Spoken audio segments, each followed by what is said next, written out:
Five Nights at Freddy's was one of the most terrifying experiences back in the day, but how well does it hold up? Well, pretty well, at least when you aren't playing on the harder difficulties requiring you to look like a complete screen junkie. However, nearly every other aspect of the game holds up incredibly well, and the camera trick doesn't ruin the harder experience either. It just looks really strange from a spectating point of view. When you are actually playing through the experience, you are paying attention to so many other details, you aren't really terribly worried if the animatronics think you are a little funny looking. Paying attention to the sounds of footsteps, the sound of Freddy getting closer and closer with each laugh, sounds of the kitchen. There's so much listening in this game, which makes the jump scares pack more of a punch since you're always so focused on every little sound. It's genius design. From a visual standpoint, this game knocks it out of the park as well. So many dark rooms with the old camera aesthetic hiding certain details from you, leaving more up to the imagination. And if there's one thing I have learned from my mind, it's that it's usually scarier than whatever horrors people can conjure up for me. Now that's not to say this game always looks fantastic. There are moments of weakness for sure. I would say Bonnie's PNG at your door has always looked a little wonky to me. I think he just looks a tad bit too short. I can't quite put my finger on it. I think Chica's looks great, but something about Bonnie's seems a little off. I am sorry, it's just the truth. But that does remind me, the thing FNAF is most famous for, the jump scares. When I hear most people talk down on FNAF, most will say it's just a jump scare game. I too used to have this opinion on the franchise until actually playing them. The majority of the time a jump scare happens in this game, it's completely the player's fault, which means most of the time they are completely avoidable. In my opinion, this is a sign of a good jump scare. It's not just random chance that you got one, there's something you could have done to avoid it. 2% of this game is getting jump scares. The scare factor comes from the ambiance and tension of the environment. This game absolutely isn't a jump scare game, unlike Your balcony. Alright.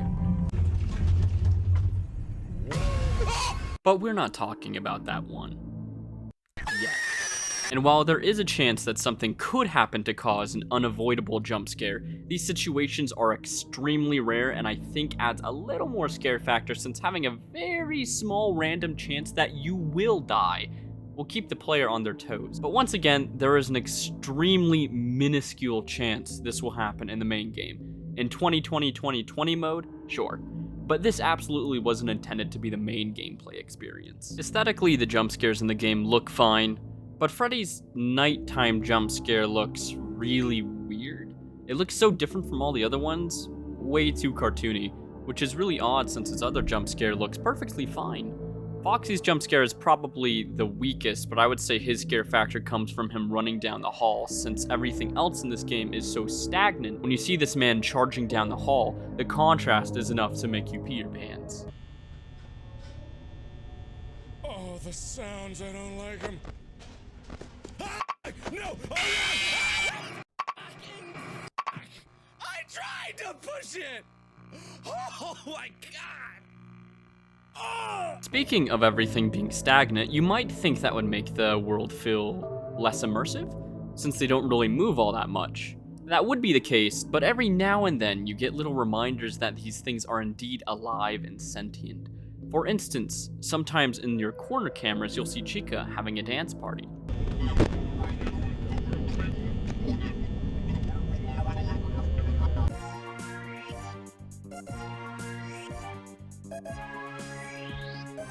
Connection terminated. This, along with small little details like the animatronics all turning their heads towards you, words appearing in front of you because you didn't drink any water today, the posters changing to newspaper clippings, or the infamous Golden Freddy. These little things help add to the believability that it's not just some PNG in front of you, but actually some sort of haunted machinery that wants nothing but your blood. They add so much mystery and life to the game. Speaking of the mystery, another extremely strong part of the game is how little you actually know. Not talking about the other games, you barely get enough to fill in a narrative, through newspaper clippings and disturbing little bits from the phone guy. They used to be allowed to walk around during the day, too. But then there was the bite of 87. Yeah. It's amazing that the human body can live without the frontal lobe. Leaving stuff to the imagination is one of the best things horror games and movies can do. Allowing the audience to come to their own conclusions is much more terrifying. They know what they find terrifying for themselves and will come up with the scenario they find to be the scariest. For example, why do the animatronics stuff you into a suit? You can go with Phone Guy's explanation, or you could come up with your own. Since his information seems to be a little off, a lot of what he actually says are blatant lies to you. He obviously has no idea what entirely is going on with them. Hey, listen, I had an idea. If you happen to get caught and want to avoid getting stuffed into a Freddy suit, try playing dead. You know, go limp. Then there's a chance that maybe they'll think that you're an empty costume instead. Then again, if they think you're an empty costume, they might try to stuff a metal skeleton into you. I wonder how that would work. Yeah, never mind. Scratch that. It's best just not to get caught. Okay, I'll leave you to it. See you on the flip side. It's just enough to fill in a narrative without giving you enough information to make it feel over the top, which is something that I feel most of the FNAFs do pretty well. Keyword being most.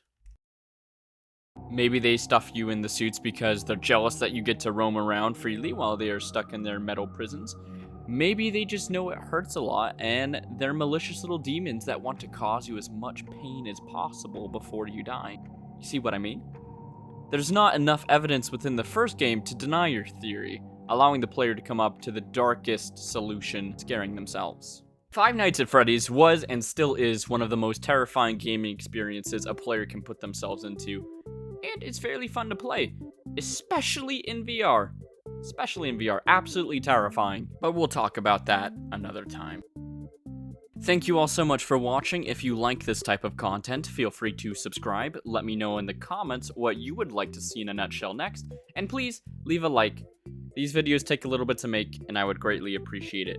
Take care, everyone.